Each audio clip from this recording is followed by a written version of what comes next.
कार्तिक मास का महत्व। यहाँ पर कार्तिक व्रत से ब्राह्मणी का उद्धार और आकाशदीप की महिमा बताई गई है। पतित ब्राह्मणी का उद्धार एवं आकाशदीप की महिमा। ब्रह्मा जी कहते हैं, स्त्रियों और पुरुषों ने जन्म से लेकर जो पाप किया है वह सब कार्तिक में दीपदान से नष्ट हो जाता है। इस विषय में मैं तुमसे एक प्राचीन इतिहास का वर्णन करता हूँ। पूर्व काल में द्रविड़ देश में एक बुद्ध नामक ब्राह्मण रहता था। उसकी स्त्री बड़ी दुष्टा और दुराचार परायणा थी। उसके संसर्ग दोष से पति की आयु क्षीण हो गई और वह मृत्यु को प्राप्त हुआ। पति के मर जाने पर भी वह विशेष रूप से व्यभिचार में लग गई। उसको लोक निंदा से तनिक भी लज्जा नहीं होती थी। उसके न तो कोई पुत्र था और न भाई ही। वह सदा भिक्षा के अन्न का भोजन करती थी। अपने हाथ से बनाए हुए शुद्ध और स्वल्प अन्न को कभी न खाकर मांग कर लाए हुए बासी अन्न को ही खाती थी। दूसरे के घर रसोई बनाया करती और तीर्थ यात्रा आदि से दूर रहती थी। उसने कभी कथा भी नहीं सुनी थी। एक दिन तीर्थ यात्रा में लगा हुआ कोई विद्वान ब्राह्मण उसके घर पर आया। उसका नाम कुत्स था। उसको व्यभिचार में आसक्त देखकर उस ब्रह्मर्षि श्रेष्ठ कुत्स ने कहा, ओ मूढ़ नारी, तू मेरी बात को ध्यान देकर सुन।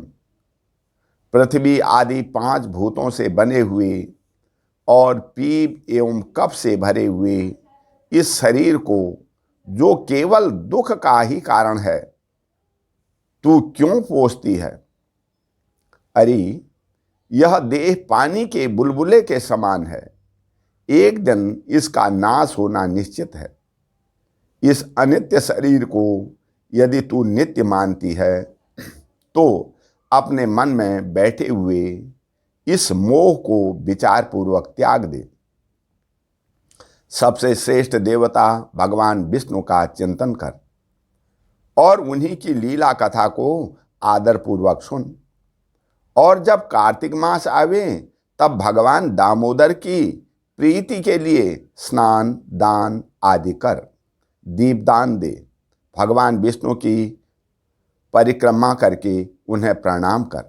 यह व्रत विधवा और सौभाग्यवती सभी स्त्रियों के करने योग्य है।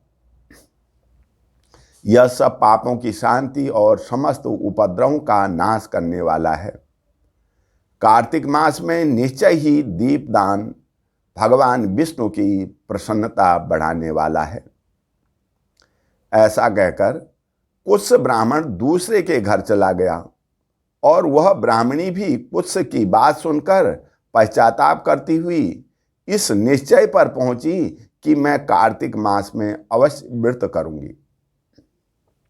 तत्पश्चात कार्तिक मास आने पर उसने पूरे महीने भर प्रातः सूर्योदय काल में स्नान और दीपदान किया।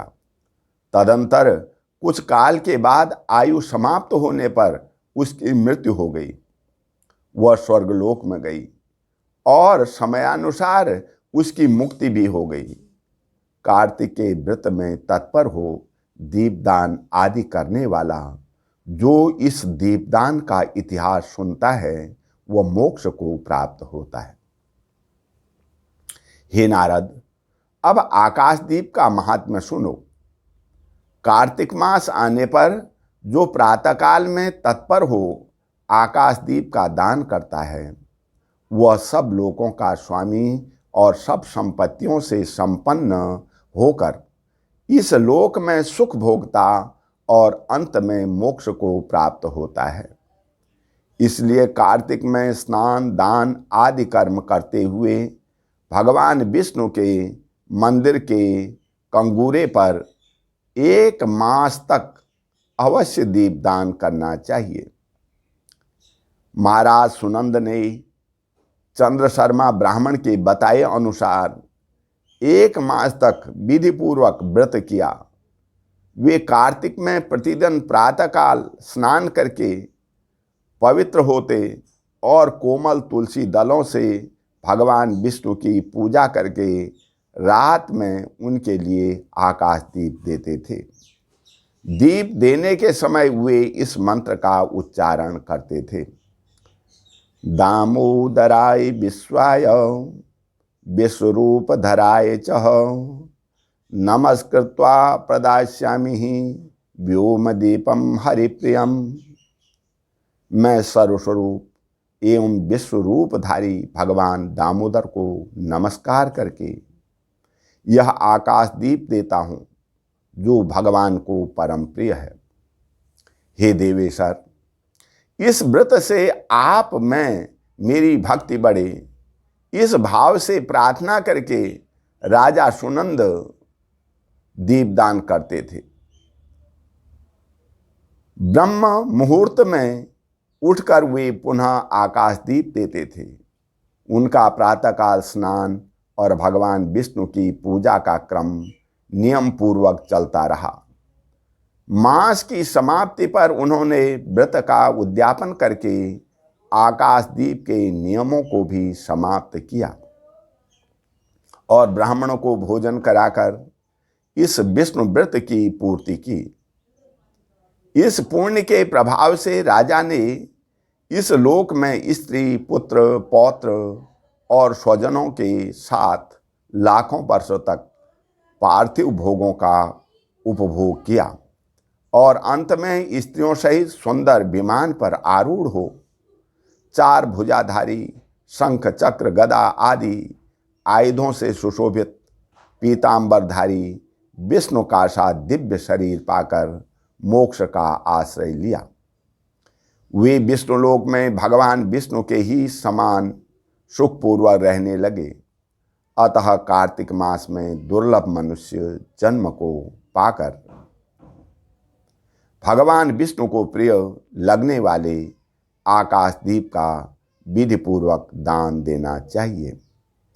जो संसार में भगवान विष्णु की प्रसन्नता के लिए आकाश दीप देते हैं, वे कभी अत्यंत क्रूर मुख वाले यमराज का दर्शन नहीं करते।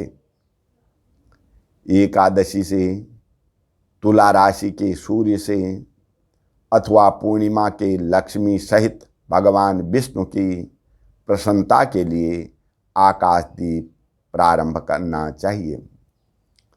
ओम नमः पितृभ्यः प्रेतेभ्यः नमो धर्माय विष्णुवे नमो यमाय रुद्राय कांतारपते नमः। पितरों को नमस्कार है, प्रेतों को नमस्कार है, धर्म स्वरूप विष्णु को नमस्कार है, यमराज को नमस्कार है तथा दुर्गम पथ में रक्षा करने वाले भगवान रुद्र को नमस्कार है। इस मंत्र से जो मनुष्य पितरों के लिए आकाश में दीपदान करते हैं, उनके वे पितर नरक में हों तो भी उत्तम गति को प्राप्त होते हैं। जो देवालय में, नदी के किनारे, सड़क पर तथा नींद लेने के स्थान में दीप देता है, उसे सर्वतोमुखी लक्ष्मी प्राप्त होती है। जो ब्राह्मण या अन्य जाति के मंदिर में दीपक जलाता है, वह विष्णुलोक में प्रतिष्ठित होता है। जो कीट और कांटों से भरी हुई दुर्गम एवं नीची भूमि पर दीपदान करता है, वह नरक में नहीं पड़ता है। पूर्व काल में राजा धर्मनंदन ने आकाश दीप दान के प्रभाव से श्रेष्ठ विमान पर आरूढ़ हो विष्णुलोक को प्रस्थान किया। जो कार्तिक मास में हरिबोधिनी एकादशी को भगवान विष्णु के आगे कपूर का दीपक जलाता है, उसके कुल में उत्पन्न हुए सभी मनुष्य भगवान विष्णु के प्रिय भक्त होते हैं और अंत में मोक्ष को प्राप्त करते हैं। पूर्व काल में कोई गोप अमावस्या तिथि को भगवान विष्णु के मंदिर में दीपक जलाकर तथा बार बार जय जय का उच्चारण करके राज राजेश्वर हो गया था। ओम शांति शांति शांति। हरि ओम तत्सत।